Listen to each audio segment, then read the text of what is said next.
5 வருஷத்துக்கு முன்னால உயிர்மை அரங்கத்துல வந்து உமாவோட முதல் கவிதை தொகுப்பும் என்னோட முதல் சிறுவை தொகுப்பும் வெளியிட்டது வந்து எனக்கு ரொம்ப ஆரம்பிக்கும்.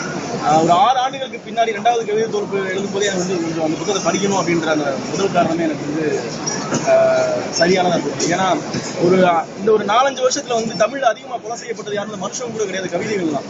ஃபேஸ்புக்கில் எல்லாருமே வந்து 4 வரியில 3 வரியில கவிதை பேரில் எது எழுதி கொதறி வச்சுட்டு இருக்க ஒரு காலகட்டத்தில் கவிதைனா என்னன்னு தெரியாம கவிதை எழுதிட்டு இருக்க ஒரு சூழல்ல நல்ல கவிதைகளை தேடி படிக்கிறதுன்றது ரொம்ப அபூர்வமான ஒரு விஷயமா தான் இருக்கு. கடந்த ஒரு 3-4 வருஷமா நிறைய பேர் தமிழ்ல வந்து கவிதை எழுதுறாங்க. கவிதை மாதிரி நிறைய இங்க எழுதுறாங்க. ஒரே கவிதைகள் வந்து எழுதுறாக்கள் வந்து ரொம்ப நுட்பமான ஆட்கள் தான். இந்த தொகுப்புல இருக்க வெகு சில கவிதைகள் ஒரு 10-15 கவிதைகள் நான் வாசிச்சேன் இன்னைக்கு.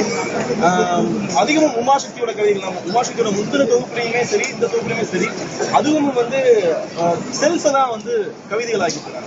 பொதுவா செல்ஃபை வந்து கவிதைகளாக்கல நிறைய சிக்கல்கள் இருக்கு. ஏன்னா நீங்க அவ்வளவு ஒரு டைரி குறிப்புக்கு நெருக்கமா போயிடக்கூடிய ஒரு ஆபத்து இருக்கு. பொதுவாக கவிதைகள் வந்து நிறைய பேர் வந்து செல்ஃப் எழுதும்போது அதெல்லாம் பண்ணுவாங்க. பட் உமாசக்தியோட கவிதைகள்ல அந்த மாதிரியான ஒரு ஆபத்து எதுவும் நிகழல.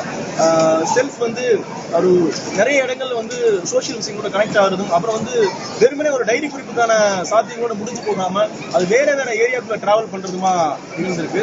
வாழ்த்துக்கள் உமாசக்தி. இன்னும் அவகாசம் எடுத்துக்கிட்டு ஒவ்வொரு கவிதைக்குமான காலம் கொஞ்சம் எடுத்துட்டு எழுதுனா நல்லா இருக்கும் அப்படின்னு எனக்கு இந்த குரூப்பை வாசிச்சு வாழ்த்துக்கள்.